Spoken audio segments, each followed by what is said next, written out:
এই মরিচ গাছগুলো এত বড় হয়েছে না, যদি একটু বাতাস বা বৃষ্টি পড়ে তাহলে এই গাছগুলো একেবারে ঢলে একেবারে পড়ে যায় মাটিতে। তবে গাছগুলো কিন্তু এমনিতে দেখতে খুবই সুন্দর হয়েছে, কত ঝোপড়ালো, আর গাছগুলোতে কিন্তু প্রচুর পরিমাণে মরিচ ধরে। আর কিছুদিন দেখা যাচ্ছে কয়েকদিন পর পরই প্রচুর পরিমাণে বৃষ্টি হচ্ছে, আবার বৃষ্টির সাথে সাথে হচ্ছে বাতাস, যার ফলে গাছগুলো একেবারে একটু বৃষ্টি হলেই মাটিতে একেবারে ঢলে পড়ে যায়।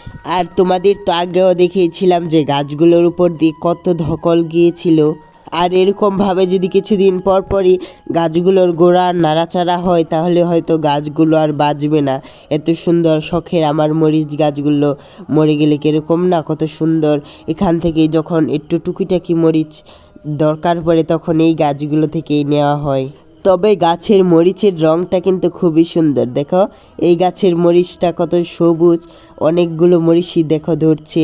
আর তোমরা যারা আমার চ্যানেলটি এখনো সাবস্ক্রাইব করনি প্লিজ সাবস্ক্রাইব করে দিও। দেখো আরও কত রঙের ফুল ফুটছে, আর দেখো মরিচগুলো একেবারে বাদায় বাদায় হয়ে রয়েছে, কত সুন্দর লাগছে। গাছটা দেখলে একেবারে মনটা যেন ভরে যায়। মরিচগুলো কিন্তু খুবই ভালো। আর এটার মরিচ দেখো বেগুনি রঙের, যেটা তোমাদের আগেও দেখিয়েছিলাম, কত সুন্দর মরিচগুলো। এই মরিচটা দেখতে কিন্তু আমার খুবই ভাল লাগে, এত সুন্দর রং।